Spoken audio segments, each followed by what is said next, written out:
If you have taken the advice we've been giving you recently, you will by now have chosen your fallout room and gathered your materials for an inner refuge. The time has now come to make everything ready for you and your family in case an air attack happens. This does not mean that war is bound to come, but there is a risk of this, and we must all be prepared for it. So, don't waste time. Start now. To help you, we will remind you once again about choosing a fallout room and an inner refuge. First, choosing a fallout room. That should be a room in your house which will give you the best possible protection from fallout. A room that is farthest from the outside walls and the roof, or one with the smallest amount of outside wall is safest. Whatever room you choose, remember that the further you can get away from radioactive dust in or around your home, the safer you will be. So in a house, the safest place is the ground floor or basement.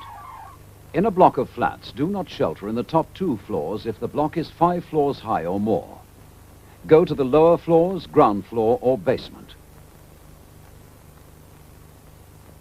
The central corridors will give good protection. If you live in a bungalow or similar one-story home, it will not give you much protection. If you cannot make alternative arrangements, choose the safest place, which is a space farthest from the roof and outside walls.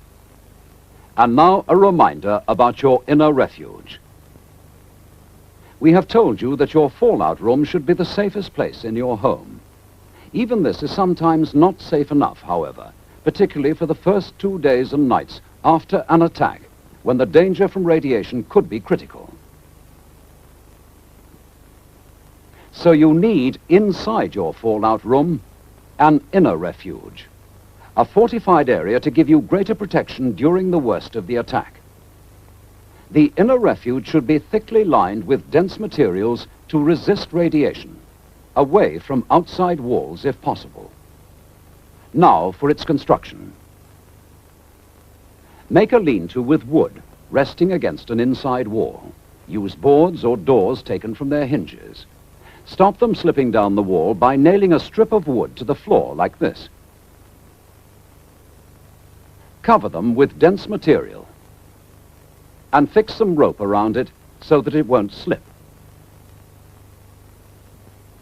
Partly close the open ends, leaving an easy way in and out of your refuge like this. Another good place for a refuge is a cupboard under the stairs. Reinforce the stairs and the side like this. If the stairs are on an outside wall, stack up containers of earth or sand to make the wall thicker to resist radiation. If you've got tables large enough to give you and your family sufficient shelter, use them. Make the sides solid with heavy furniture or boxes of books or sand. Reinforce the top with strong boards or doors and cover them with dense materials.